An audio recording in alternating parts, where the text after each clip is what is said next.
Hi everybody, this is Lee. This video is about the DNC fraud lawsuit, which has just been dismissed. Working off of an article I saw on Observer.com. It was written by Michael Cianato. Court concedes DNC had the right to rig primaries against Sanders. And so, back in June of 2016, there was a class action lawsuit launched against the Democratic National Committee and then also former DNC chair, Debbie Wasserman Schultz, that they claim, the plaintiffs, that Wasserman Schultz violated the DNC charter by rigging the Democratic presidential primaries for Hillary Clinton against Bernie Sanders. And that there are millions of dollars involved because Sanders supporters actually sent millions into the campaign of Bernie Sanders. Some people donated directly to the DNC, and then some donated directly to Bernie Sanders. So millions of dollars that went into this effort, which we now discover was crooked from the start, and crooked before it even started, actually. And so the case was dismissed, and that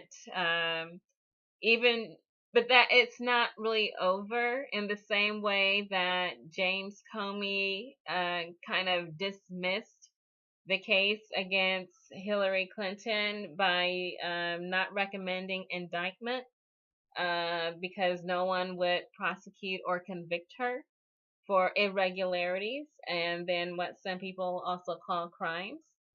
And he then went on to list what those irregularities and issues were. Hillary Clinton never recovered. Even though she was not prosecuted or recommended for indictment, she never recovered. She lost the election as a result of the conclusions reached by James Comey and his announcement to the public of what those issues were.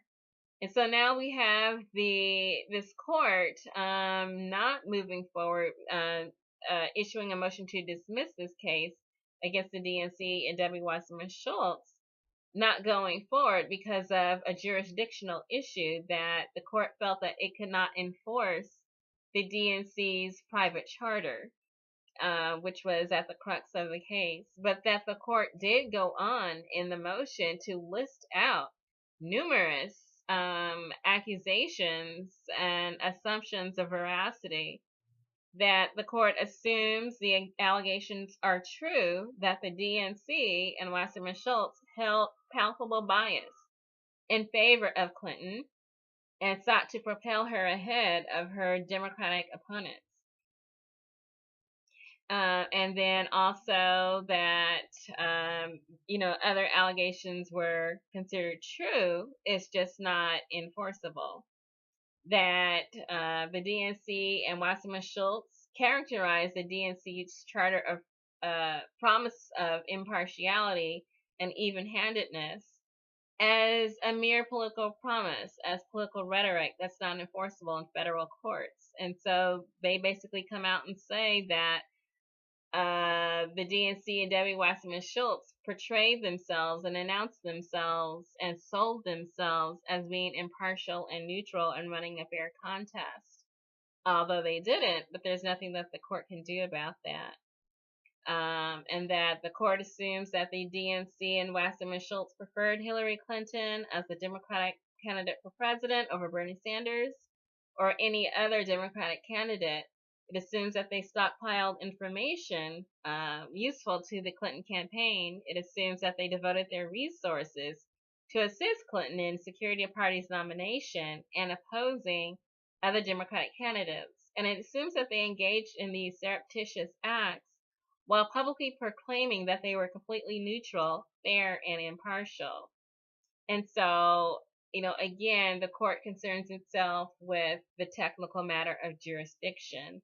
So it lays it on the line and then says it can't address that, but there the information is. And the problem that they engaged in all these activities in favor of Hillary Clinton, even while they portrayed themselves as neutral, fair, running a completely clean election, and soliciting campaign donations at the same time.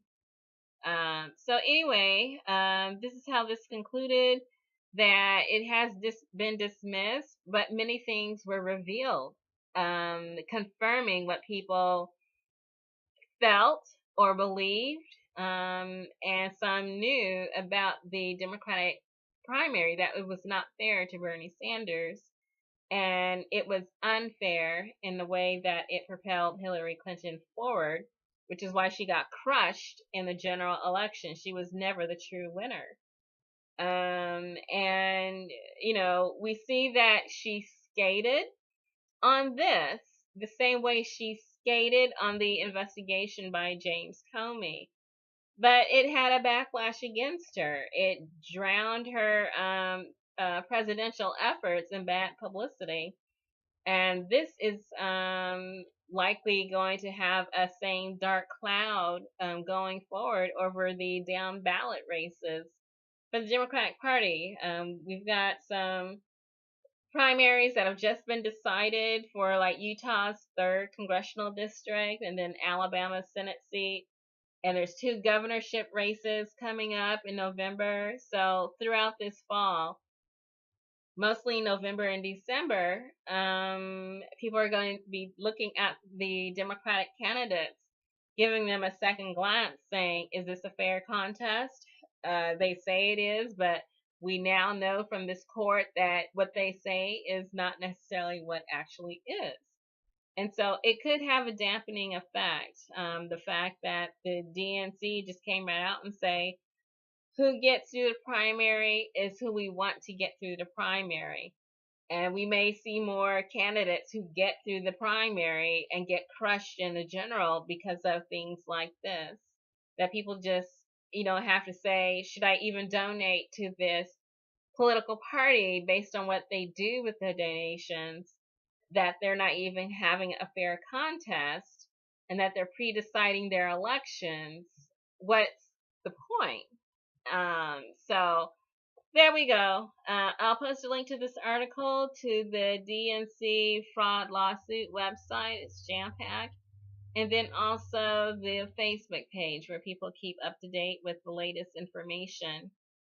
So we can see what the next steps are if they decide they want to appeal this case to a higher court. I say good luck.